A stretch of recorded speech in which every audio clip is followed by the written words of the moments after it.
Hastalıklar henüz belirti vermeden, semptomları çıkmadan, şikayetlere sebep olmadan hastalığın tespit edilmesine erken tanı denir.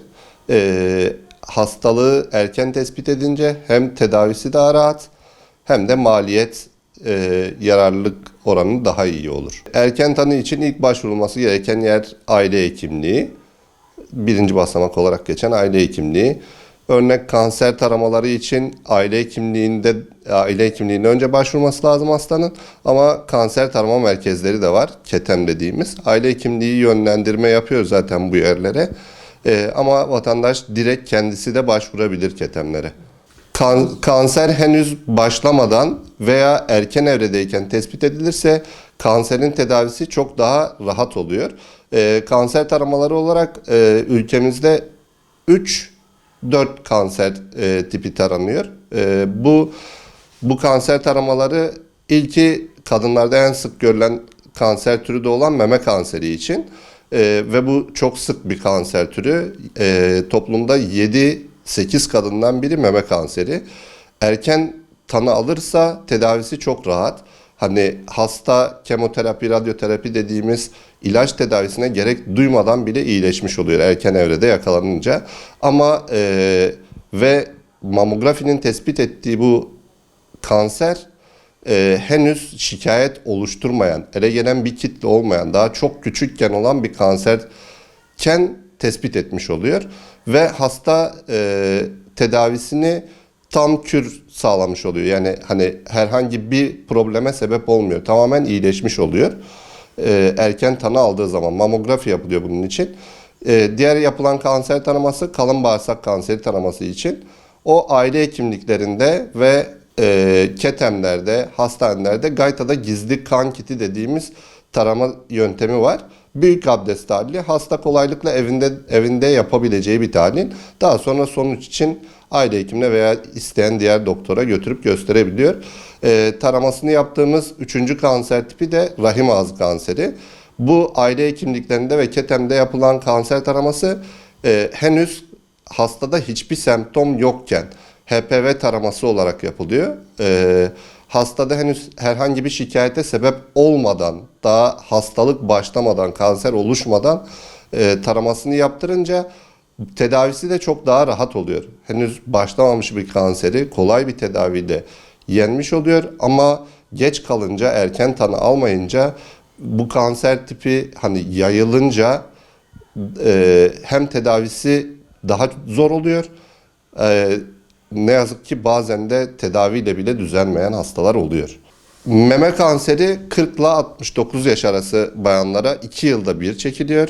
Rahim ağzı kanseri taraması 30 ve 65 yaş arası bayanlara 5 yılda bir yapılıyor. Kalın bağırsak kanseri taraması 50 yaş üzeri hastalarda 2 yılda bir yapılıyor. Ayrıca erkek hastalarda 50 yaşın üzerine prostat kanseri taraması için de aile hekimliklerinde kan alınıyor. PSA tahlili dediğimiz. Erkek hastalarımız da hem kalın bağırsak kanseri taraması hem de prostat kanseri taraması için aile hekimliklerine başvurabilir.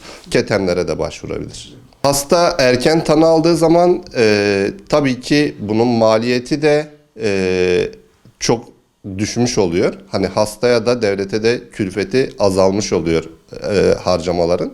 Sağlık giderleri tabii ki azalmış oluyor erken tanı alınca. Ve maliyet de düşüyor. Aynı zamanda sağ kalım dediğimiz hani sonrası için sağlığına tam kavuşma süreci de daha iyi oluyor.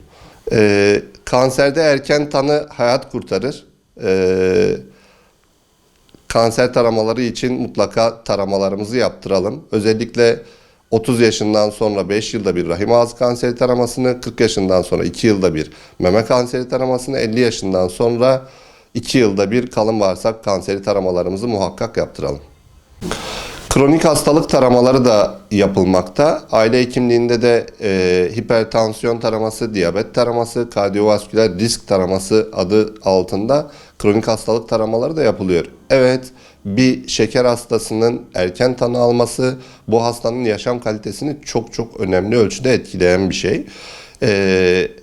Aile hekimliğinde hani 3 aylık kan tahlili dediğimiz hemoglobin A1C, bakılıyor.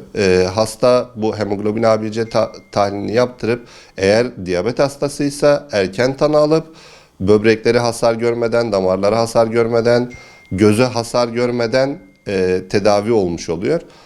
Bu elbette çok önemli ve hem kişinin sağlığı hem ülkeye maliyeti hem kişiye maliyeti ciddi ölçüde olumlu yönde etkilenmiş oluyor. Hipertansiyon taraması hani çok basit, sadece gelip bir tansiyonuna baktırması hastanın burada erken tanı almasını sağlıyor.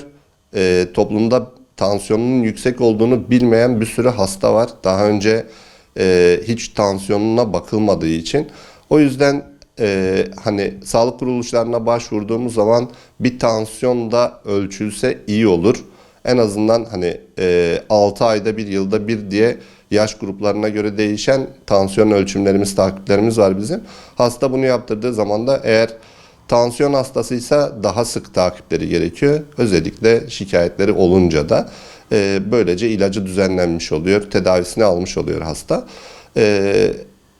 Hastalık taraması da kardiyovasküler risk taraması. Bunun için eğer zaten hastanın aile öyküsü varsa, bakılan tahlillerinde bir kolesterol yüksekliği varsa, anormal bir durum varsa bu da o hastalık takibine giriyor. Takipleri yapılıyor aile hekimliklerinde. Eğer uygun görülürse zaten hastaneye sevk ediliyor hastalar veya tedavisi düzenleniyor. Hasta semptomları artmadan, şikayetler oluşmadan tedavisine olmuş oluyor. Bu da hastaya ciddi anlamda olumlu fayda sağlayan bir durum.